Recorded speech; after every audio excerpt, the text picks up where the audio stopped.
Poštovani gledatelji, dobro vam večer i dobrodošli u posljednju ovotjednu svakodnevicu. Iako smo već niz emisija napravili upravo na temu karcinoma kod žena i ovu ćemo emisiju upravo posvetiti toj temi, nikad nije na odmet ponoviti brojke koje su zastrašujuće. Naime, u Hrvatskoj svaki mjesec 90 žena umre od raka dojke.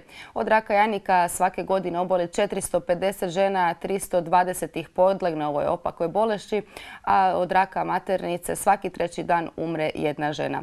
Zašto su takve brojke i kako se nositi s ovakvom dijagnozom saznaćemo od novinarke Ivane Kalođere. Dobro večer i dobrodošli. Dobro večer vama i dobro večer gledateljima. Vi ste u tome, vi možete malo govoriti o brojkama, dosta ste u tome, ali i sama ste bile oboljeli. Naime, u svibnju prije 2 godine u jedno jutro sve je krenulo. Kako je krenulo? Pa evo, ja sam redovito vodila brigu o svom zdravlju od 2003. kada mi je bilo jedna suspektna cista otkrivena na lijevoj dojci. Ja sam redovito svake godine išla na mamografiju, na ultrazvuk, a bila sam čak i na magnetskoj rezonanci vezano isto uz tu cistu koja je, eto, nažalost, prije 2 godine postala maligna. Znači, 7.3. prvo sam oboljela od duboke venske tromboze. To mi je tijelo slalo signale da se nešto s njim događa. I nije otkriveno zbog čega, koji je bio uzrok, sve dok nisam otišla na rutinski pregled dojki.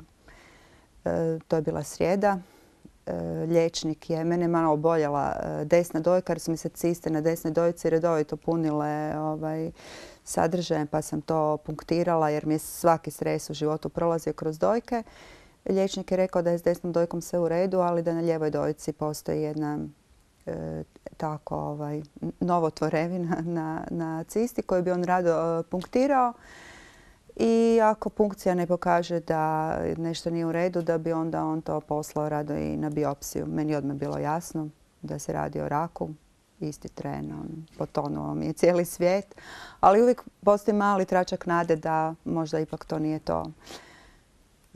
Ta 2 dana do petka kad mi je liječnik javio bila su najduže 2 dana u mom životu.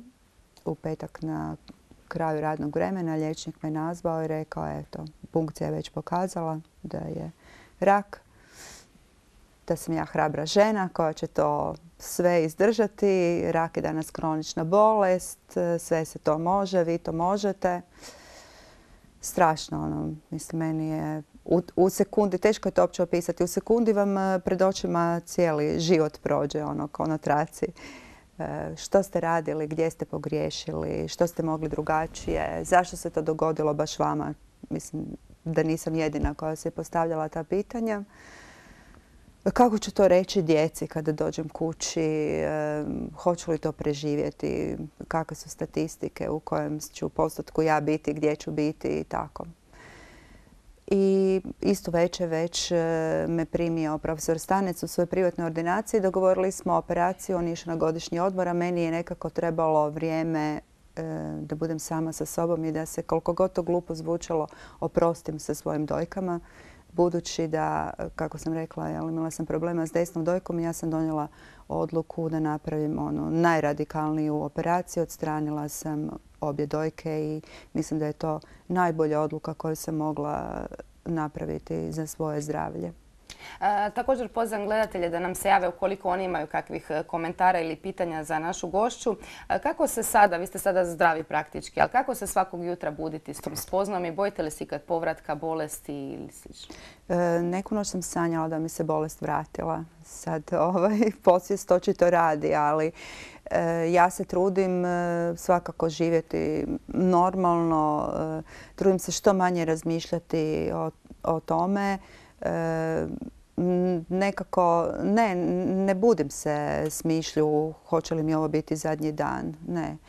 Budim se s mišlju što ću raditi za tjedan dana, što ću raditi za godinu dana, ali naravno nitko ne može biti 24 sata, 365 dana u godini stalno pozitivan. Imam ja isto svojih boljih i loših trenutaka, onih loših u kojima malo potonem pa se pitam radim li sad sve dobro, ponavljam li iste greške iz prošlosti, prispitujem samo sebe, ali mislim da je to normalno, ljudski i prirodno. Majka ste odrasli 3 djeca. Ako se ne varam, kako je obitelj prihvatila dijagnozu? Pa 2 djece živi sa mnom. Najstariji sin živi u Londonu. Kćer kad je meni dijagnosticiran tumor imala 15 godina. Ovaj mlađi sin je imao 21, a stariji 27. Pa mogu reći da su oni onako bili puno veći fajteri od mene u početku. Znači, vi se nekako morate u početku s tim naučiti živjeti, prihvatiti to.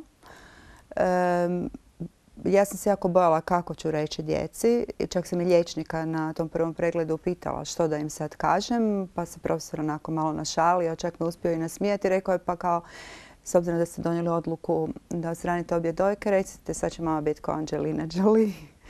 Ali s obzirom da smo imali uvijek iskren, otvoren odnos, ja sam mislila nemam mi šta tajiti. Osim toga, proces kroz koji ću ja proći, kemoterapije, sve što me je čekalo, to nemam šta tu tajiti.